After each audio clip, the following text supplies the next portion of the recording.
right, good morning, and welcome to the next installment of Star Mountain Outdoors and Bushcraft. I'm John. I will be your host for today. And today, I would like to dedicate a special episode to hiking safety, particularly solo hiking. I want to focus on what you should take. Maybe even I'm thinking about building a quick temporary shelter. There is a chance of thunderstorms today. I might even have to do this just to keep from getting hypothermic. Because even though it's warm right now, early in the day, once a cumulus nimbus cloud comes over and dumps some hail on, the temperature can drop 20-30 degrees easy. So that's my focus on today's episode. Enjoy.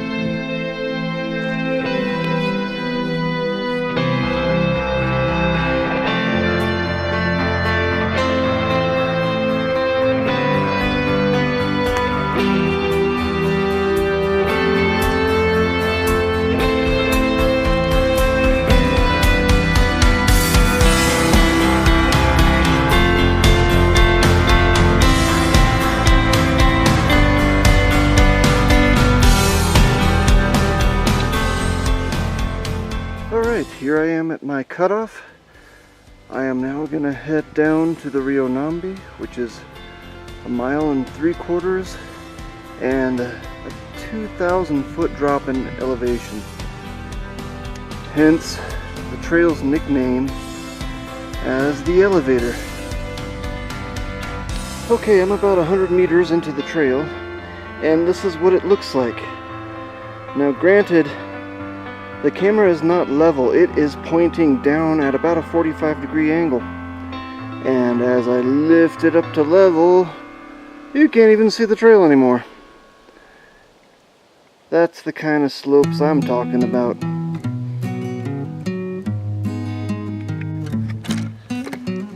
Okay, as I proceed down the hill, I'm already detecting a forest type change. I was up in a dense stand of Engelmann spruce with grouse whortleberry in the understory. I'm in a stand of primarily Douglas fir, and I'm seeing an occasional aspen tree and even a limber pine. It'd be great for bushcraft, a lot of little trees that you could just, dead trees that you could just push over and use for building materials, but we're not doing that today, and it's a little steep for that anyway. I'd just like to talk about what some of the dangers are in solo hiking in the wilderness trail like this.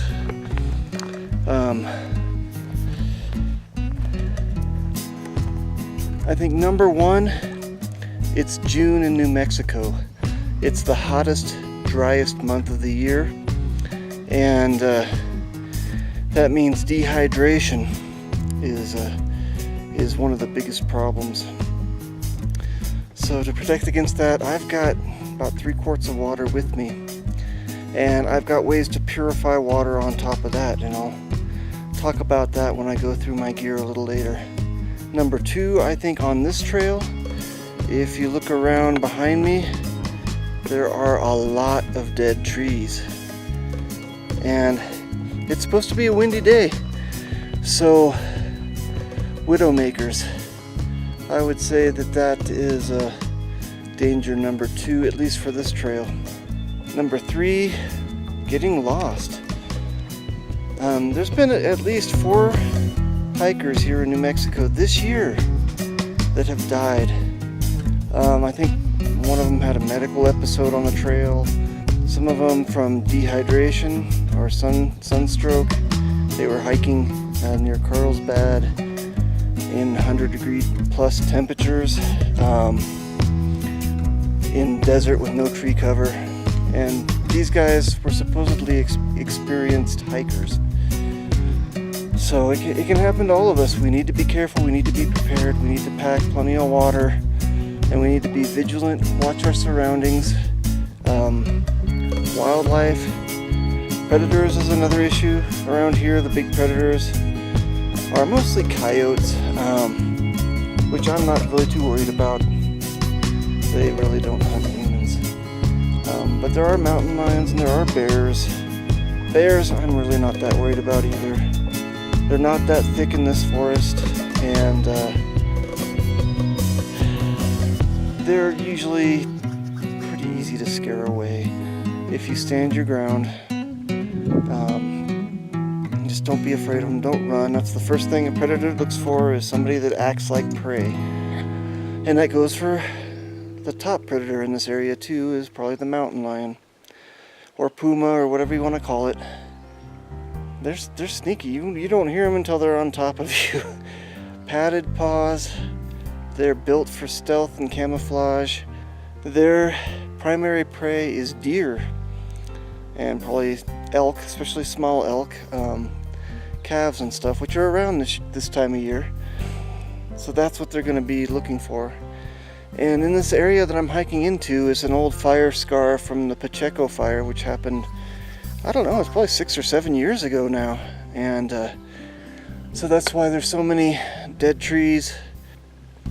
There's a lot of small aspen trees sprouting up in the fire burn area, which is good food for elk and deer, and why they're hanging out there. And that's why the mountain lions and bear are going to be hanging out there too. So every once in a while I'll need to turn and watch my back, because that's where mountain lions will prefer to attack from. But overall, let's face it, predators don't attack humans, and I'm not really worried about them. I've encountered them on the trail before, and they've always run the other way. So, should I be scared of them? Yeah, they're big predators. They're bigger than I am. But should I worry about them all that much? I think a lot of people worry about them more than they probably should. I actually am happy when I see one. I think that it's an honor for them to show themselves to a human, because a lot of people don't get to see them in the wild, and so it's kind of a spectacular thing.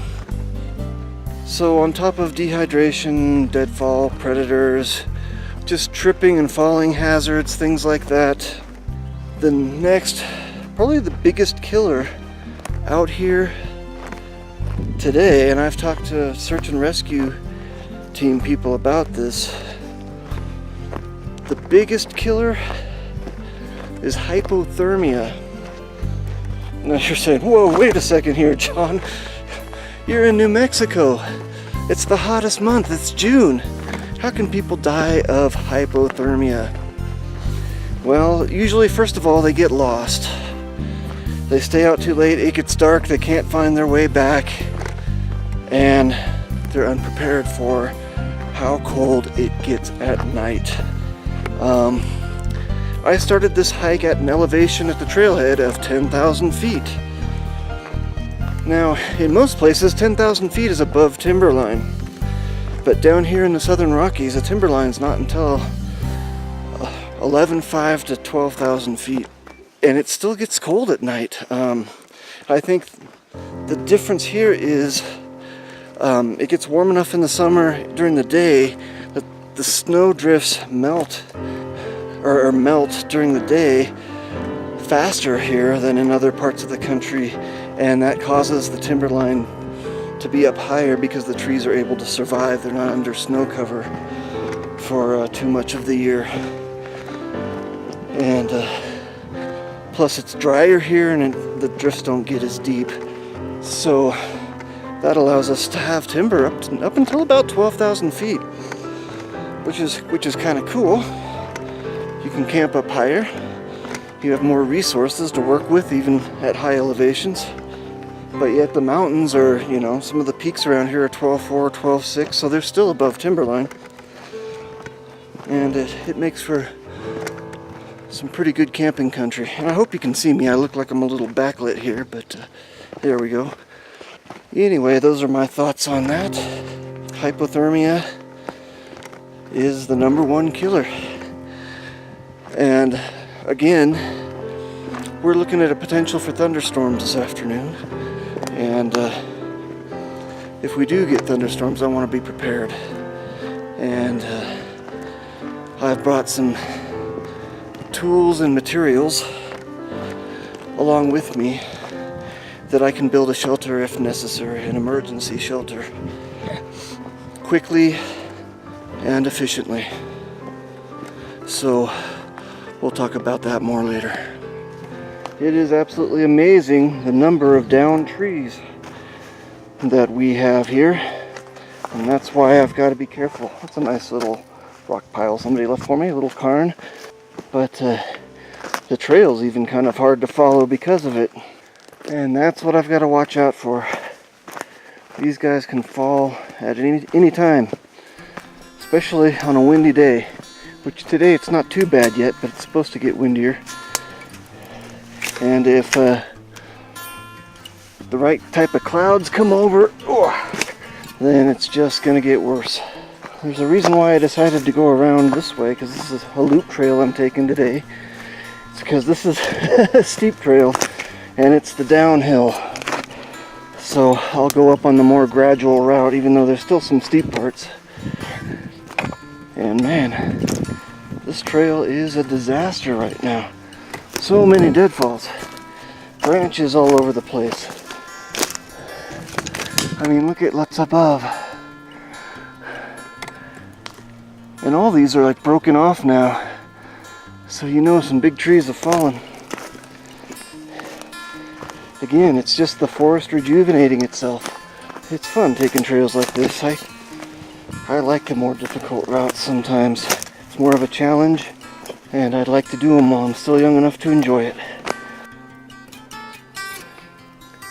Here is one of the reasons I like this area. I have never seen more wild roses in my life. Look at these guys. They're beautiful. And in a month or two, they're going to be full of rose hips, which are edible and full of vitamin C.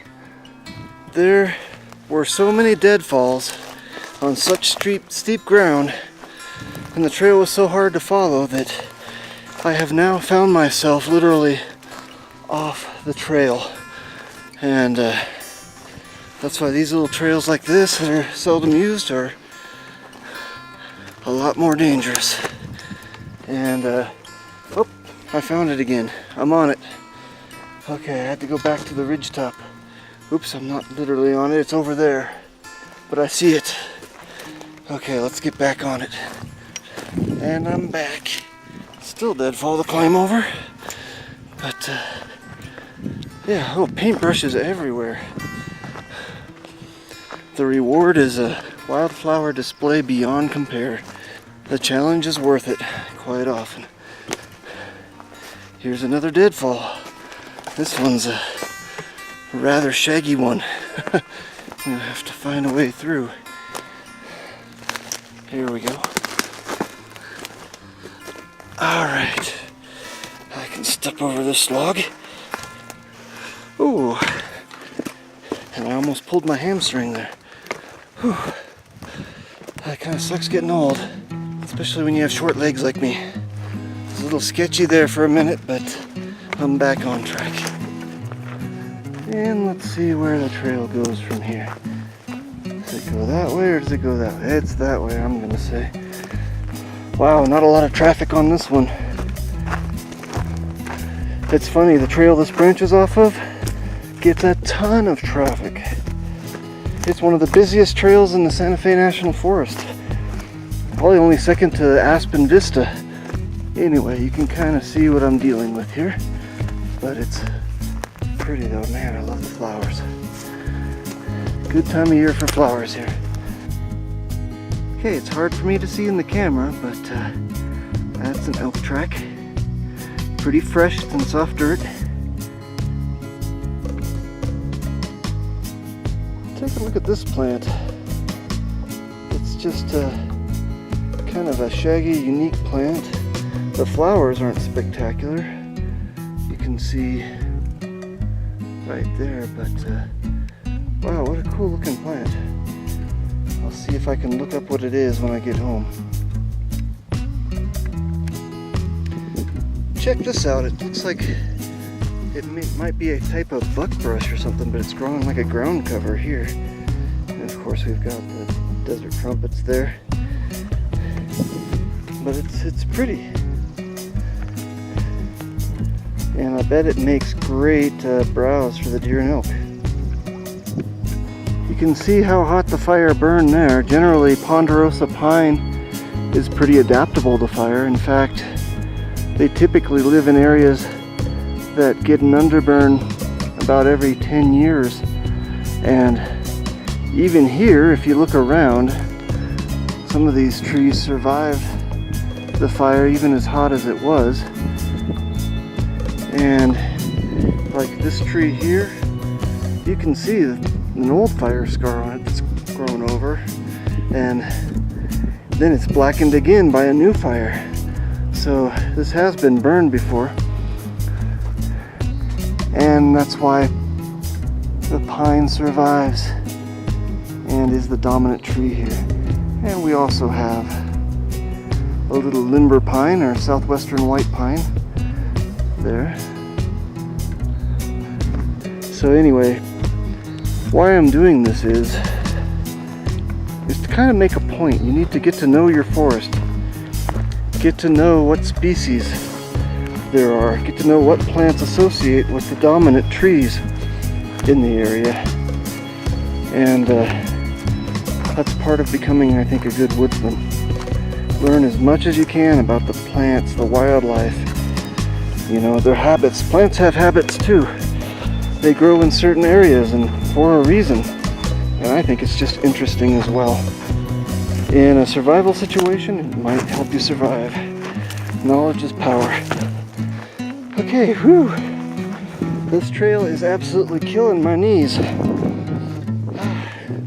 I'm gonna need to take some ibuprofen when I get to the bottom here. But I'm getting close because I can hear the Rio Nambe down there. And that's where I'm going to spend a little bit of time. Relax before I climb back out of this place. I'm going to go up following the creek, up that canyon, which is still pretty steep. I don't know if you can see that through the trees there. But that's where I'm hiking out of this canyon. And then I'll join with another trail that loops around to the main trail. But yeah, I better turn the camera off because this is painful and you guys don't want to hear me cry. So talk to you later. Okay, I am finally off the steep trail, down at the bottom in a very pleasant stand of aspen and a few conifers. And I just wanted to do kind of a loadout on what I take when I'm in the wilderness by myself on a day hike like today. So let's open the pack and see what we've got. First of all, I've got my hydration bladder, and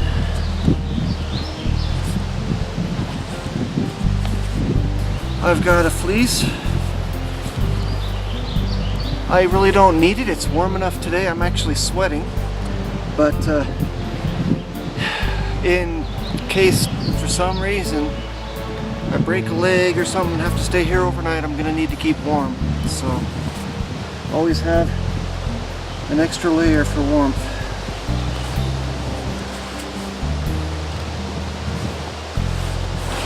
Next is a first aid kit, and of course this one is really overkill. This is a huge first aid kit. You can find something smaller for hiking.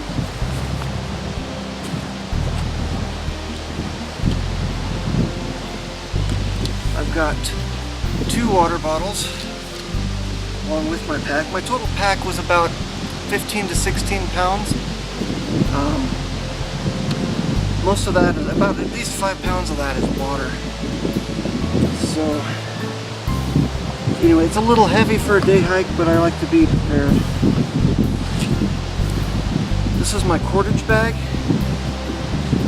I have some twine and some paracord just in case I need to put up an emergency shelter. It's always good to have cordage. I've got a plastic bag. That's what I will put my camera in if it starts to rain. Emergency blanket. This will be my shelter if I have to make a shelter.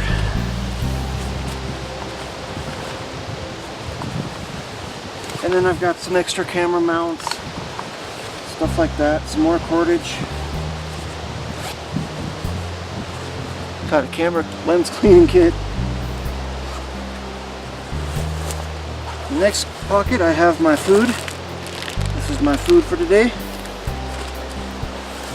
And I've got my fire and water kit. And let me show you what I have in that. On this side, I have my potable aqua tablets in case I need to purify some water. I've got some extra fire starter. I've got some Vaseline and cotton balls. I've got some fat wood.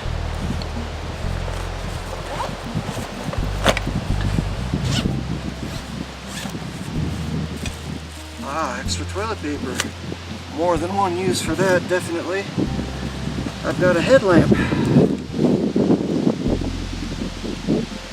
in case I find myself out here after dark. I've got a ferro rod, matches, lighter, mosquito repellent, Swiss Army knife.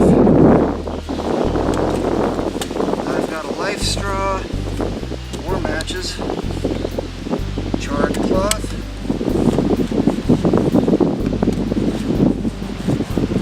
and a lighter. So I've got like 4 or 5 ways to make a fire here, about three ways to get water. And one thing I wanted to mention about the water bottles I take metal water bottles.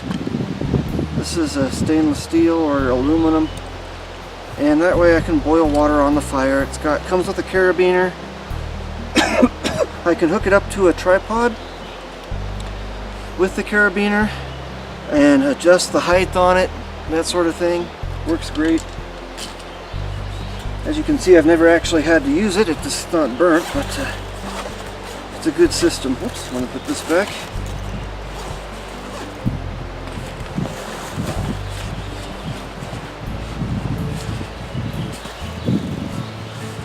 Ooh, a lot more cordage. I didn't even know that was in there.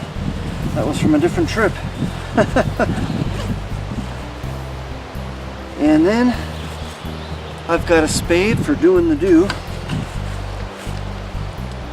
I've got my bushcraft knife.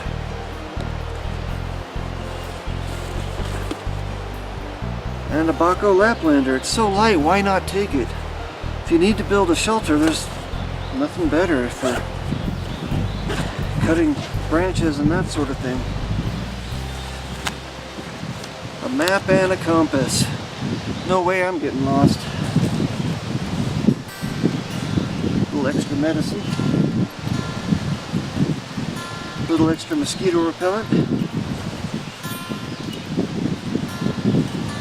I've got the Gold Bond and more toilet paper and an emergency poncho. These things are great. So light, yet if it rains, there's nothing that'll keep you drier. So there you have it. That's my whole kit, and it's enough that I can stay overnight if I have to. As you can see, there's a lot of thimbleberry here, which will be nice when the berries ripen. But also, as I'm approaching the river, or what we consider to be a river here in New Mexico, it's really just a creek, I'd like to sneak up on it and hopefully maybe show you some trout in the water. But these trout here are probably the spookiest trout I've ever seen in my life in this stream. They're gone in a blink of an eye. As soon as they see movement, bam, they're hiding. So I'm gonna have to be very stealthy. Look at all this thimbleberry. Wow, it's beautiful.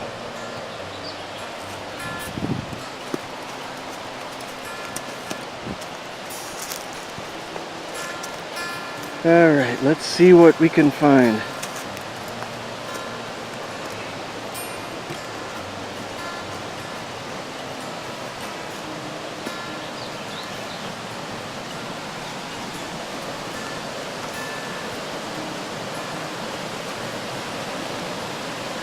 Alright, we're sneaking up on it.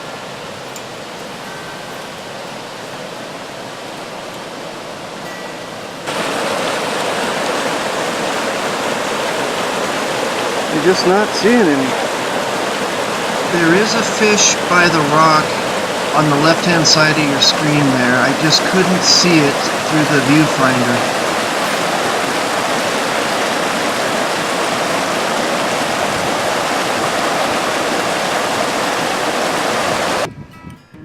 Look at all the deadfall from the fire here.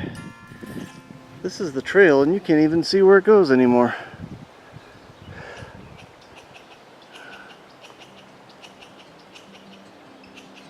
And it burned hot to burn up all this aspen, let me tell you. Whew. But it's going back. And we've got a noisy squirrel. I seem to be disturbing somebody. Where are you, buddy? Oh, you're right there. Let's see if we can zoom in on you.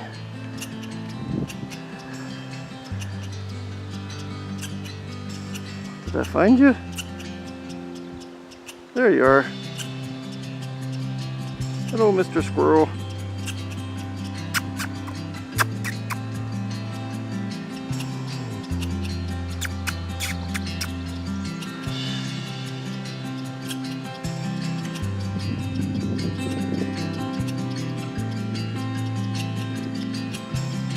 You sure are making a lot of noise, Mr. Squirrel. Okay, I gotta go. I'll see you later. Alright, I'm at the trail junction now. And wow, it's almost unrecognizable. So much deadfall. I mean, look at this. I was just down here a couple years ago and it wasn't near this bad. It was passable, but now I don't think you can even make it down there. And it's probably dangerous on a breezy day like today. But this is where the rest of the trail went. You can still hear my friend the squirrel chattering over there. And then this is the rest of the trail, but it'll get better here in a little bit.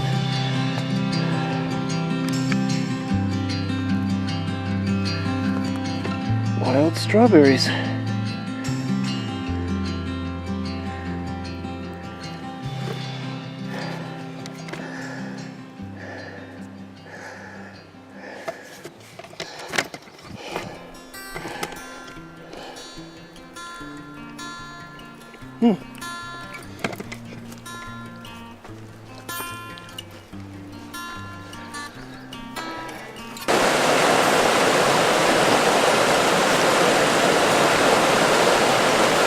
A dipper.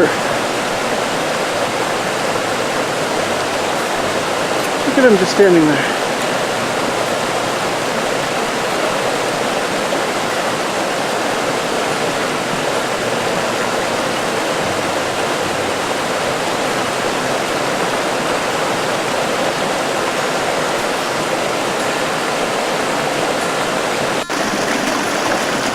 There's a trout in here.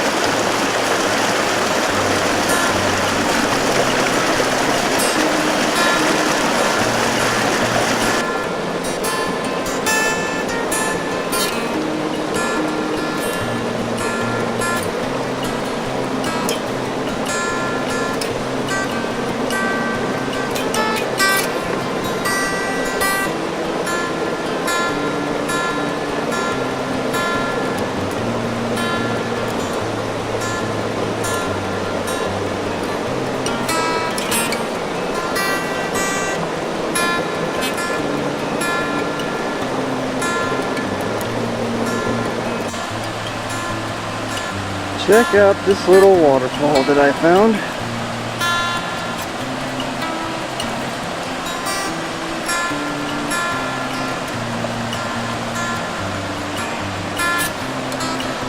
It just keeps going and going up the mountain. These little caterpillars are all over the place today.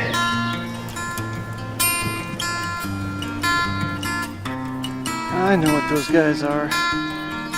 See all those tent-like structures up in the trees? And the fact that the trees don't have any leaves? Those are some kind of tent caterpillars that are eating the aspen leaves. And they seem to be all over the place.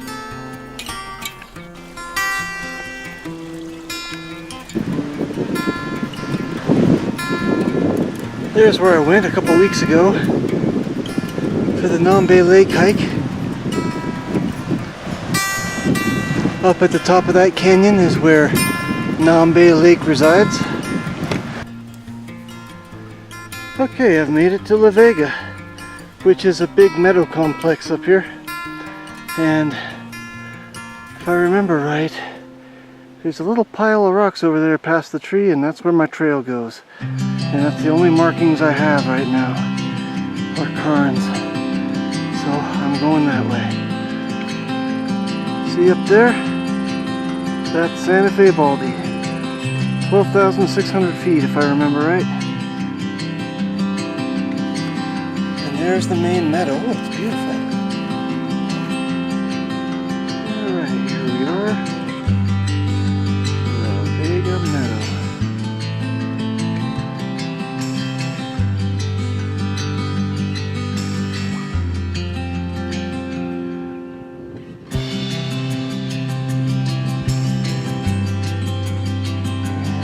Santa Fe Baldy on the other side there. Very pretty. There's even some campsites on the other side in the spring. But I think I still have enough water, I'm not going to fill up.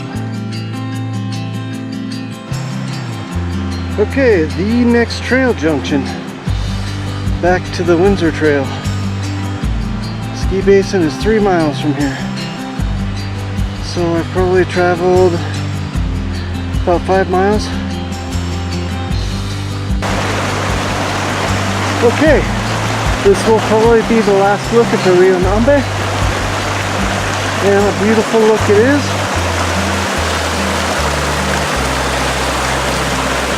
This is my stream crossing, and this has been a hard hike. My legs are cramping up right now, so I'm gonna sit back and eat some food and relax for a little while. Okay, here's the situation. Like I explained earlier, there's a chance of thunderstorms. So here I am, it's getting dark. It's about 2:50 in the afternoon. The temperature has dropped about 10 degrees at least. And so it's probably around 70 or so now up here. And I'm covered in sweat. I'm getting a little bit of a chill at 70 degrees. And it's probably going to drop down even colder, especially if we get any kind of precipitation, rain, hail, and that's a possibility. So in order to shelter myself, I may have to string up my emergency blanket over a rope and then either stake it down or tie it to rocks to keep it in place when it gets windy. Hypothermia could set in very easily because, one, I've been hiking in 80-degree heat and I'm covered in sweat, so much so that my legs were cramping up and blah, now it's cold all of a sudden. So that's how people get themselves into these situations. They're not prepared for it, but I am. And I may keep hiking, or I may just hunker down here. I'll wait a few minutes, relax, let my legs build up some energy again, eat a little food. I'm in no hurry. There's no reason to hurry. People who hurry find themselves in trouble and just make things worse. So I'm just gonna relax, take it easy, do what I have to do. Okay, I've decided to move my camp a little bit. This area where I was resting is pretty heavily mosquito infested. I'm going to go uphill a little bit where it's a little drier and where they're not as prevalent. Oh, I can see why. There's a whole big old marsh right here. Look at that down there. It's just a mosquito breeding ground. The clouds came over, but it's not raining. I don't hear any thunder. And I got some food. Hydrated a little bit. It's another thing. I was very dehydrated. That's bad. I could tell because my pee was very, very dark once I finally drank enough to take a pee. So I'm glad I rested for a few minutes, and I am feeling better after that break. But I'm still pretty tired. This was a tougher hike than I thought it would be. I think that's another thing people often do, is they try to take on a little more than they should. Definitely the case with me today. Sometimes I am critical of people, but I'm also critical of myself as well. And I think I did screw up a little bit and try to do a little too much. But I hope it goes to show that safety and planning and being prepared is of utmost importance, and that's a little bit of what I was trying to prove today, or trying to teach. Not that I'm an expert by any means. I do have some education in forestry, and I worked in forestry for about 10 years, and it's part of the reason why my knees hurt so much. Climbing up and down mountains. I was a timber cruiser for about 6 years, working cross country in this kind of terrain. I think it did some damage to my knees. Alright, just as I think everything's hunky-dory, I'm hearing some rumbling thunder in the distance. I don't know if I should hunker down or not. I'll keep going. It's an easy place to find shelter here. Plenty of trees, plenty of cover. All I need to do is find 2 small trees, tie a rope between them, and put my emergency blanket on them. And I think I'm even hearing a few drops hitting the leaves on the forest floor here and there. So we'll see if the storm makes it here. Could make life interesting if it does. And I don't know if you can hear that behind me, but I hear almost a constant rumble of thunder. Oh, that breeze feels nice and cool though. Wouldn't be surprised if I run into some other hikers out here getting trapped in the weather as well. This is a very popular trail that I'm on now. I saw one group of 2 guys the whole time I was off this trail. Everybody concentrates right on this trail. It's popular with trail runners. No drops of water that I can tell yet. I think those drops that I was hearing were caterpillars falling off the trees, to be honest with you. I don't know if the camera's picking up the sound of thunder behind me. I hope it is.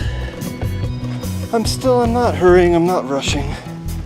I'm just taking my time, relaxing. I'm kind of weird. I actually enjoy a good thunderstorm out in the woods. I like the way the thunder bounces off the cliffs and the mountainsides, and it adds depth to the sound. It's a beautiful thing. If you've never experienced a mountain thunderstorm, think of it in those terms instead of getting too scared. But then again, several people a year die from lightning strikes hiking in the woods here in New Mexico. So this is one of the states that has the most lightning strikes. I think maybe only Florida has more. Colorado has a lot too.